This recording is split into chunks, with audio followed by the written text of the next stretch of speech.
Hi guys, welcome back to HAG Studios. Today I'm at Evergrow Garden Center and we're going to be looking at ways to make our plants healthy. With me is plant care expert extraordinaire Burrell Scarlett, and I'm going to be asking him the questions which I think you may have on what things to do to have healthy plants. So stay with me.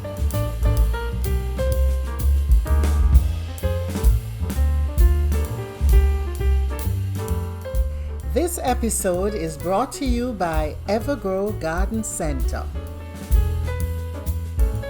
Welcome back, Burrell, to HAG Studios. Of course, you know when we want to get all the information on plants, this is the place we come to. I thank you, my pleasure. Okay. Human beings, and I guess animals in general,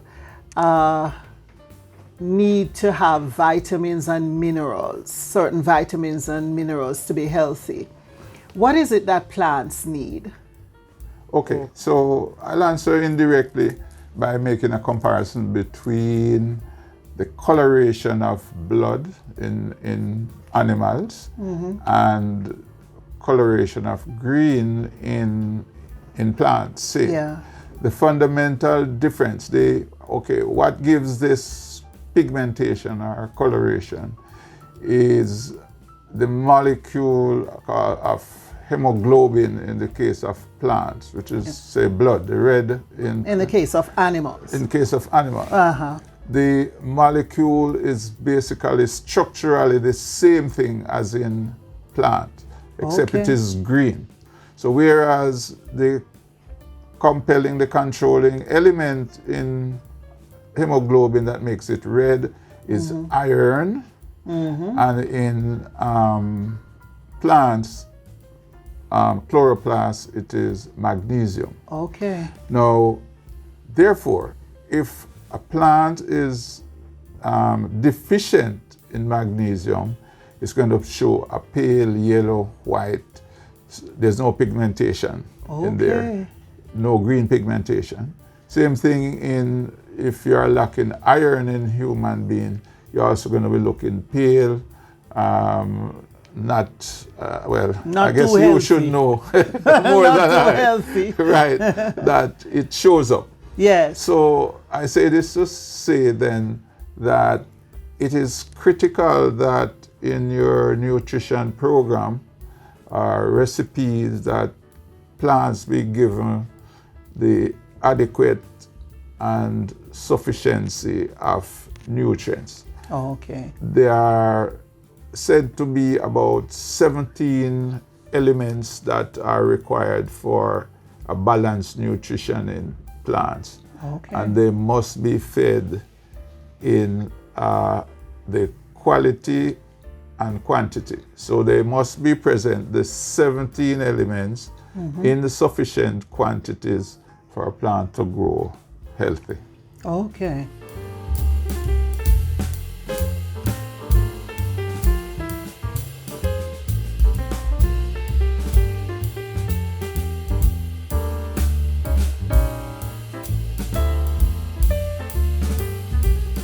NPK, which is something we hear about all the time. Can you connect that to what you just said and what does that really mean? Okay, right. So the NPK refers to nitrogen, phosphorus, and potassium. And the K is potassium. Right. And a lot of people confuse that K and say potassium is P.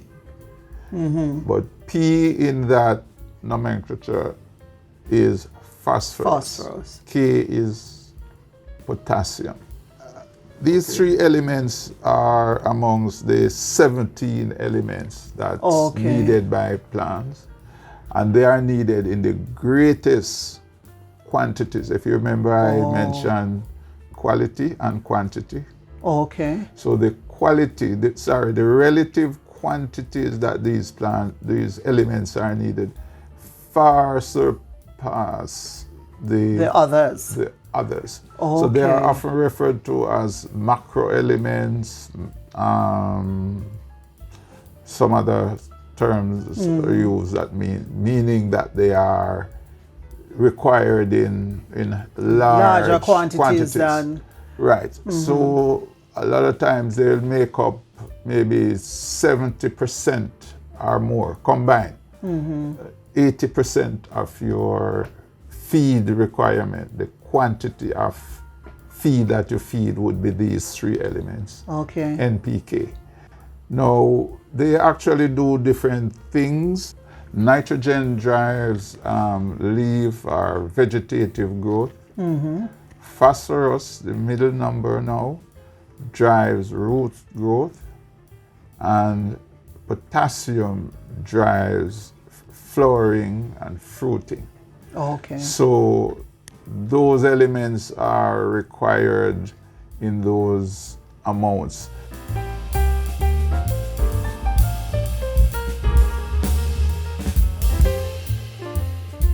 So if you understand what they do, you see where in the early life cycle of the plant, they depend a lot on nitrogen and phosphorus and a little potassium. As you go towards flowering, fruiting, you need to increase the potassium level. Which is the middle number. No, which is the end number. The end number. Yes. Okay.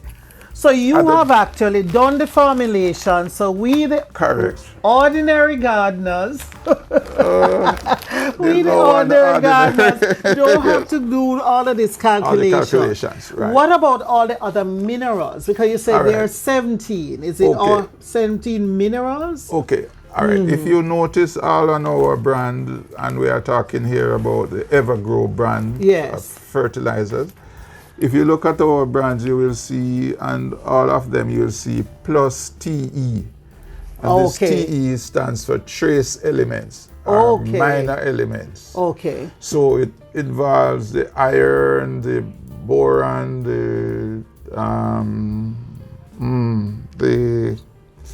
zinc, and other. Okay, just like the zinc that we need as humans? Yeah, of course. Okay. It will be surprising to know. And the magnesium and that the magnesium we need, and the calcium. So the the same, calcium. well, the TE does not include magnesium, of course, Okay. and calcium. Yes. Because they are what would be called secondary elements. So they are needed in relatively high quantities behind the NPK.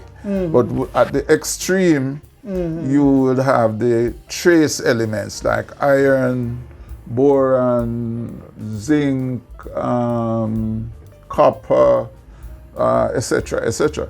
It's interesting that you raise the point about if it's the same elements that we human beings take as supplements. Sure. So that same magnesium and calcium and zinc combination that you take as supplements in the morning, it's the same thing It's the plants must be the fed. plants Yes. are Yes. fed. Right. That's right. interesting.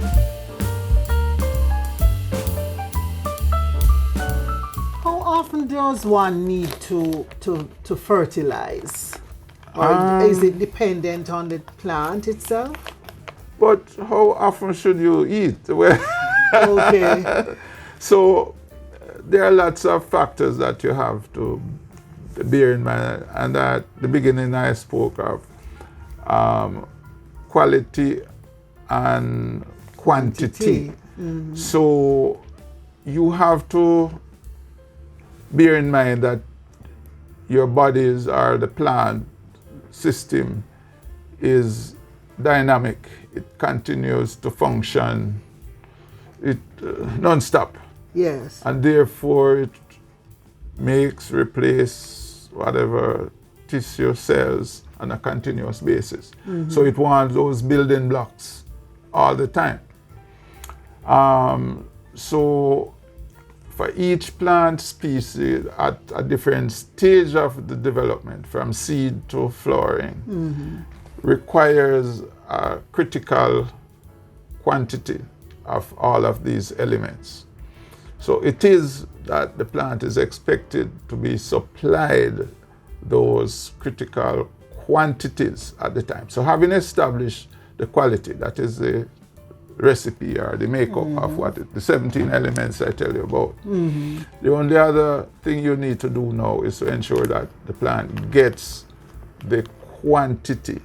Because if you compromise in quantity, you are going to have a fallout. You're going to have some deficiency symptoms showing up, and the productivity of the plants won't be good. So on average, feed about once a week, once every 2 weeks. Okay, all right. So we go back there then. We go back there. Yes. To answer that, it depends on the type of medium that you are planting your crop in. Are you having it containerized? Is it potted? Is it in the soil? Then when I ask, I need to know what type of physical condition the soil is in. Is it clay, loam, that? Then what's the chemistry of the soil?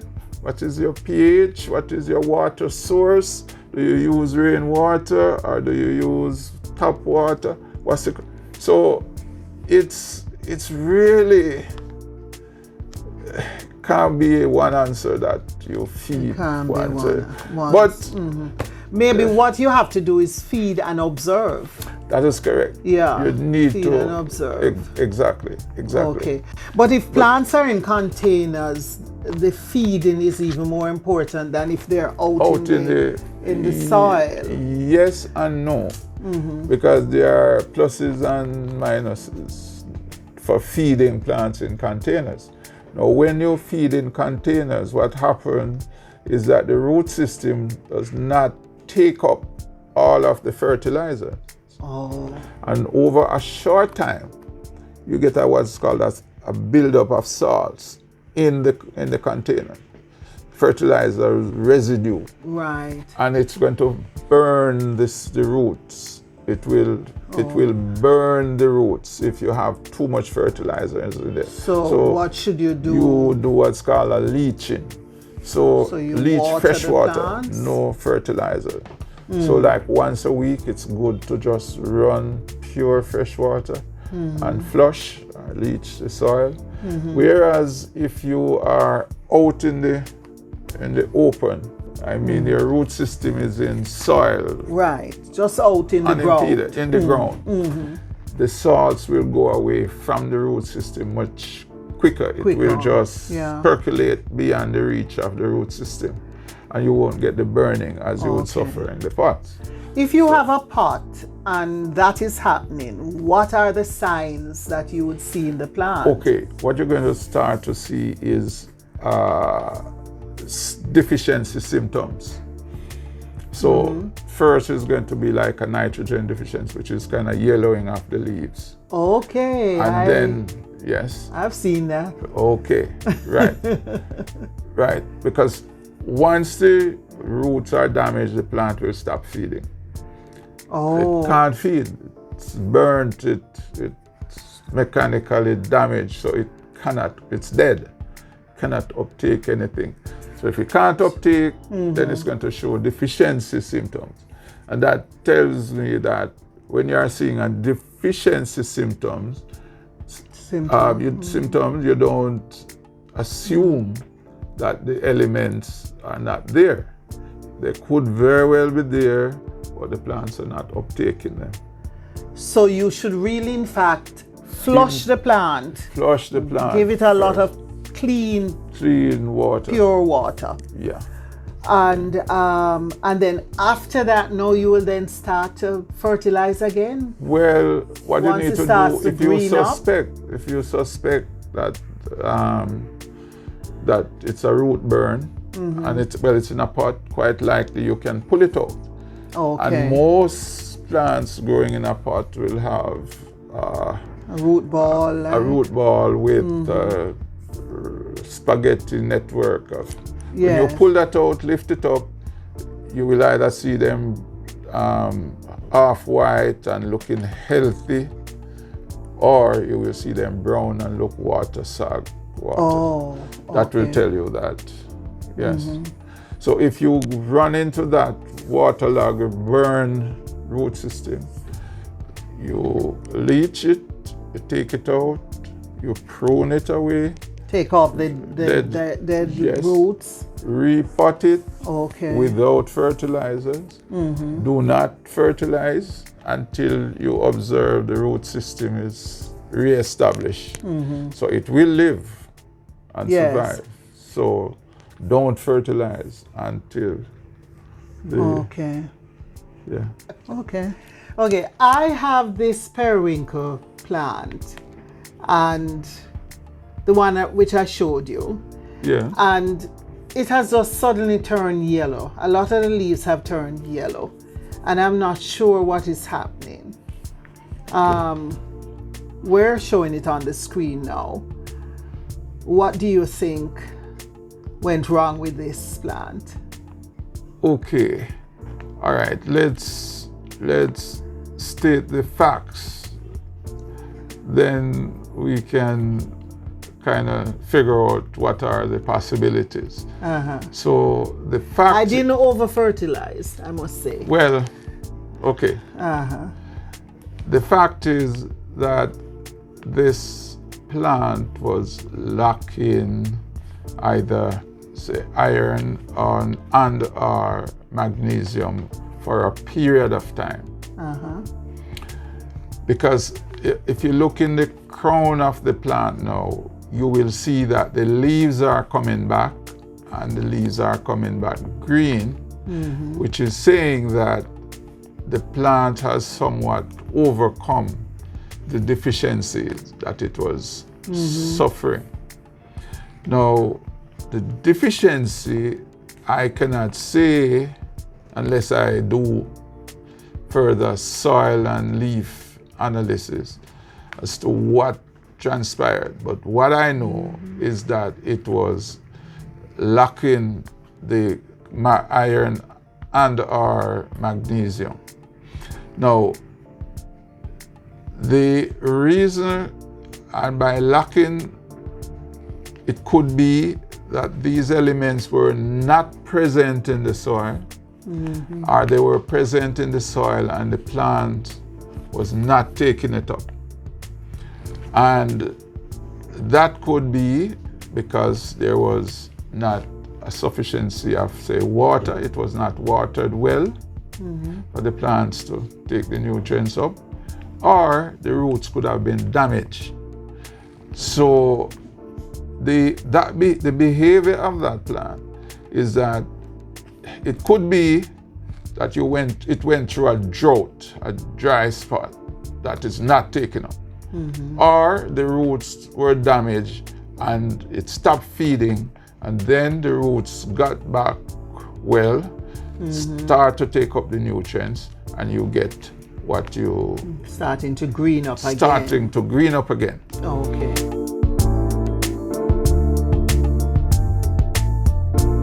Are there times when we shouldn't fertilize plants or a particular plant? Sure. It probably will be easier to answer you what are the times that you should fertilize. Okay. You should fertilize only when the plant really needs the fertilizers, and also when the plant can uptake the fertilizers. So you should not be applying fertilizers and the plant's not uptaking it. And then there are a number of reasons or conditions why the plants would not be uptaken. So if you have excess fertilizers in the soil, then it makes no sense to fertilize.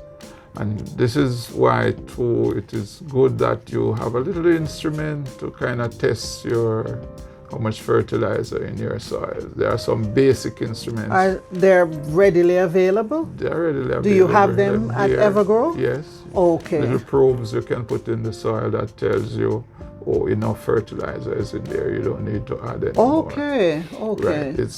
Yes. So that's one.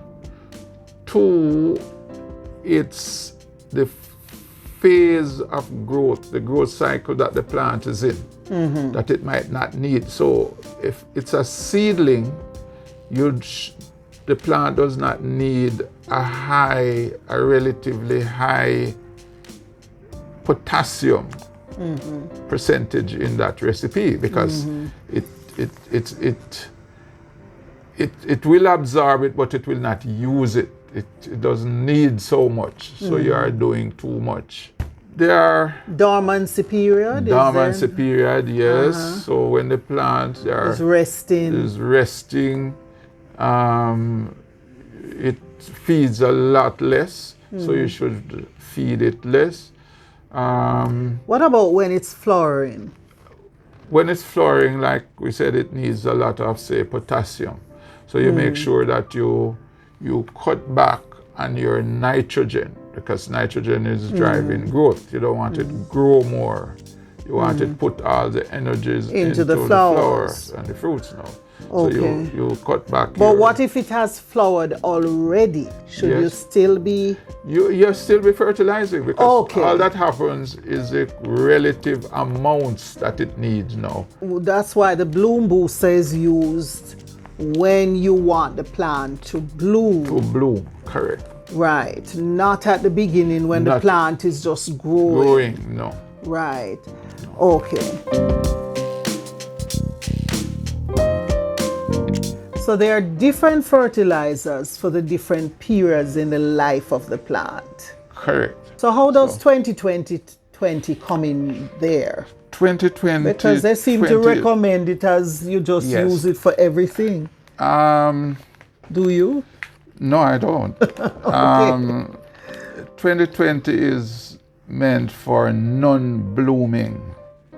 Oh. Non-blooming for plants. So if you want to drive vegetative growth, you use a 20-20-20. Okay. It will run the plant off the track in terms of growth, and will not convert it to flowering. Okay. So that's the danger about 20-20-20. Now, so say you're in your house plants that are really just green for the most part. Yes. 20-20-20 would be good for those. For those. So 20-20-20. I've often heard persons say just use that for orchids. That's not good enough for orchids. When you want to drive orchids like blooms, when you want to have a lot of blooms, you really shouldn't be using that. So up to a certain point. Orchids, like all other plants, all other flowering plants, basically have two phases: growing phase, flowering phase. So once you are driving a growing phase, it is okay. Okay, the 20-20-20. Okay. But once you have decided that your plant should be blooming now, you need to stop using 20-20 and use what's called now a balanced fertilizer. Fertilizers are grouped generally into two of the classifications. One's what's called complete fertilizer and what's called balanced fertilizer. Now, a complete fertilizer is one that has an NPK only. So by international standards, once you have NPK, that fertilizer is said to be complete, but quite misleading. It's misleading in the sense that it does not provide that 17 elements that we talk about. When a fertilizer contains the 17 elements, it's called a balanced fertilizer. And is that the macro? Like the Macro Grow by Evergrow is a fertilizer that has in NPK, calcium, magnesium, iron, everything. The 17 going elements right up to the 17. 17 in there. So your best choice at any time is to look for a balanced fertilizer. If not, If you're using only a complete, any old NPK, without, let's say, calcium and magnesium, you have to supplement. So if you're using a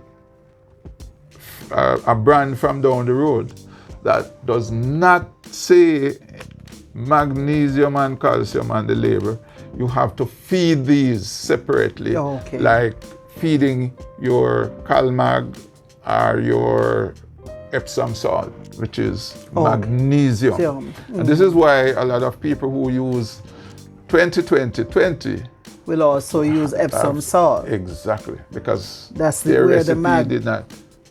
But then you're still missing a lot of the other elements. Yes, yes. Okay, so macro growth has all of these elements. The elements.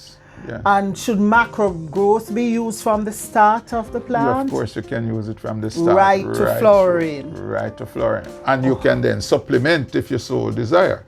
Because when you need, say, bloom now, you can just boost. So we could actually start with the macro growth. Yes. And then at some point we could switch to the bloom booster or alternate them. Or you could alternate. Or we could once you are in them. the blooming phase. So that's a good a good pick you make there. Yes. You could start with a macro grow, which is very important to give it a thing start. Then you, whilst you're still in the growing phase, you could alternate with a seedling booster or a growth booster or something like that. Oh, okay. And then once you hit your time for bloom, which you would know or you will see start to happen, then you can go to your bloom booster, continue and just alternate with your macro grow and your bloom booster. Because you will still need the calcium and the this and the that, yes. Yeah. So it's really best to get a fertilizer which has everything. Everything, of course. Everything. And then when you want blooms and so on, then you supplement or you alternate with something that stimulates blooms. Correct. Okay. All right.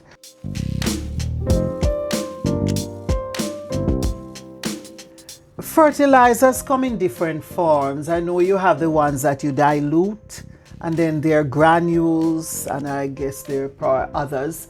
But what is the better? Does it make a difference which one you use? Oh, sure. There are several forms of fertilizer. So the same active ingredient comes in different forms.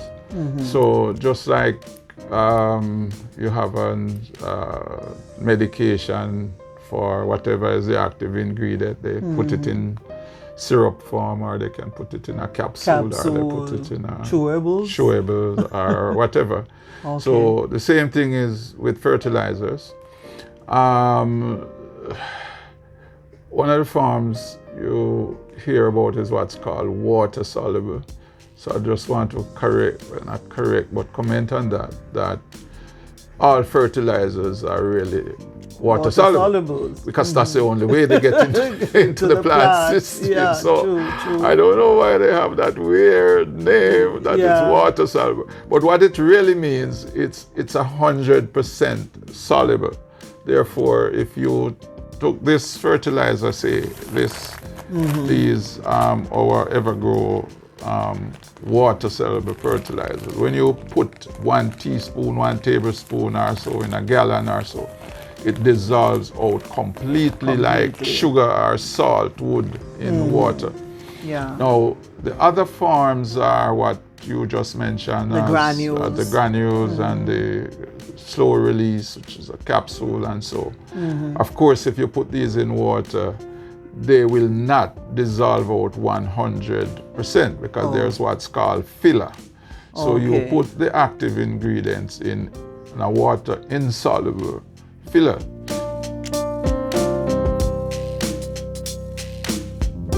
Is there any risk in using the granules? Yes. Can it burn the plant? Right. In any fertilizers in its concentrated form, if you allow it to go on directly on the plant, go directly onto the stem or the roots, it could damage, it could burn it. Yes. So those granules should be placed a little around, right? They call distance it from a the fertilizer band. So Yes. like you're a farmer, man. Yes. I am a farmer. Okay. So you do what's called a band. Okay. In general, the general rule of thumb is that you put that band out to the drip line.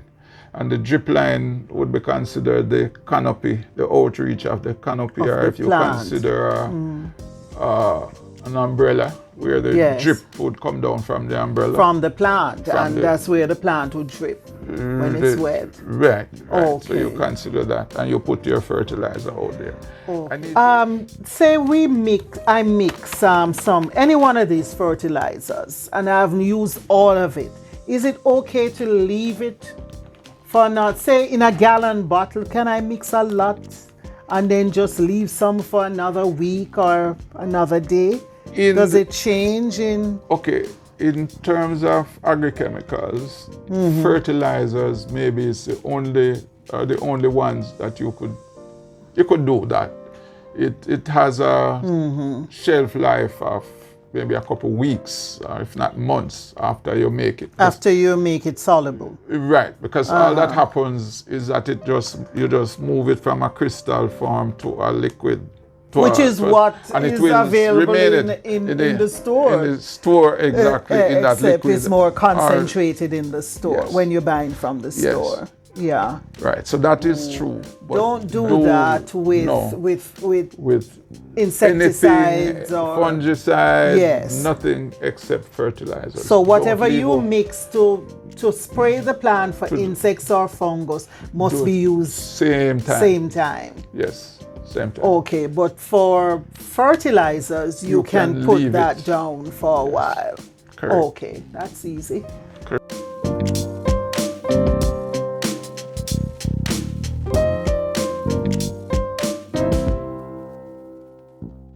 Well, thank you so much for the wealth of information, Mr. Plant Expert. Thank you, madam. When you want it to grow, you call the pro, right? That's why you are here. That's right. Thank That's why we're here. Yeah. We received a lot of information, and I'm sure we'll find it useful. Our viewers, I'll find it useful, and I'm pretty sure our viewers will also find it useful. So thanks again. Anytime, having we'll us. be more than happy to have you. All right. Thank you so much, ma'am. Thanks.